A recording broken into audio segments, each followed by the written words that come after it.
Don't you just love it when a paper bully like Donald Trump gets his comeuppance because somebody takes his exact words and his exact philosophy and his exact legal style and tactics and uses them right around against Donald Trump? And that's exactly what happens in this breaking story. I'm going to show you in a few seconds. But let's just get a quick fun reminder of what Bob Corker from Tennessee did to Trump a few years back in this exact same way. Take a listen. On Sunday, Donald Trump went after fellow Republican Tennessee Senator Bob Corker. You see, last Wednesday, Senator Corker uncorked this about how badly Trump needs his advisors.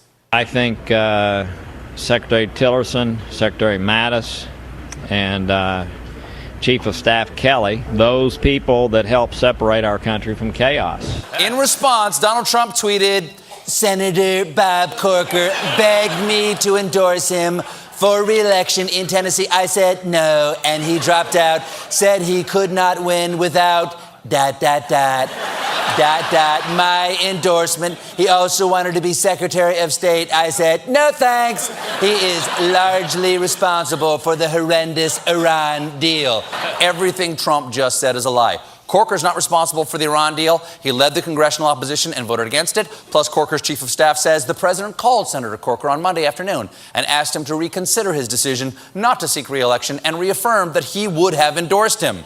Yes, Corker turned down the coveted Trump endorsement. Corker is only a year away from retirement, and he's getting too old for this. So he tweeted, "It's a shame the White House has become an adult daycare center. Someone obviously missed their shift this morning."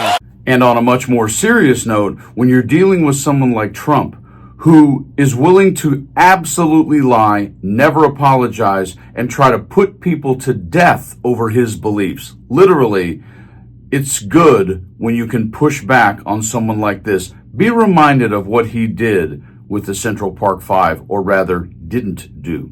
You better believe that I hate the people that took this girl and raped her brutally. You better believe it. This woman was mugged and thrown off a building. Thrown off a building.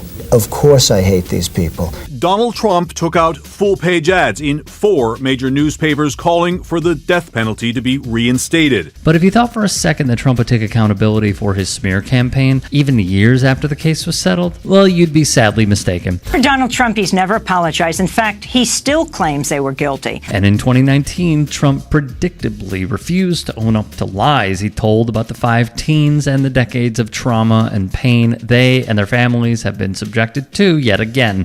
All because one of the city's most powerful racists weaponized the media to play into racial stereotypes about crime, when in reality the real criminals were the figures pushing this narrative, as well as the man who later confessed and was proven guilty. So in this breaking story, Trump legally just got his own stall BS tactics shoved right back in his face by the Pulitzer board over a lawsuit.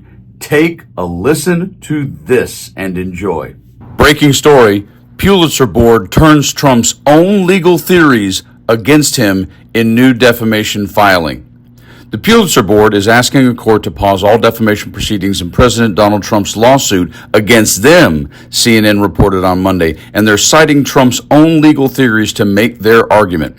Trump filed a lawsuit against them for awarding prizes to the New York Times and the Washington Post for their coverage of Russian interference in the 2016 presidential election, after his previous attempts to sue those outlets over the coverage directly fell through.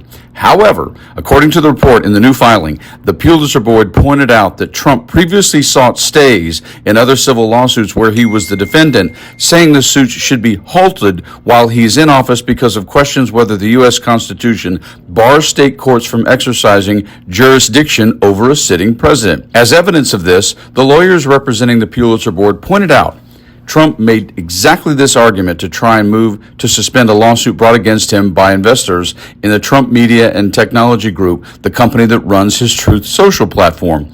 In quotes, in that case, Trump's team argued common sense favors a stay of this case until the end of the president's term, so that President Trump can devote his time and energies to America's problems, the filing said. Trump's federal criminal cases are dead now that he is in office, in accordance with the Justice Department's opinion against prosecuting sitting presidents. That is the point. the Pulitzer Board is using his election of president directly against him. Congrats, Pulitzer Board. Well done. Oh, I'm sorry, Daddy Donnie.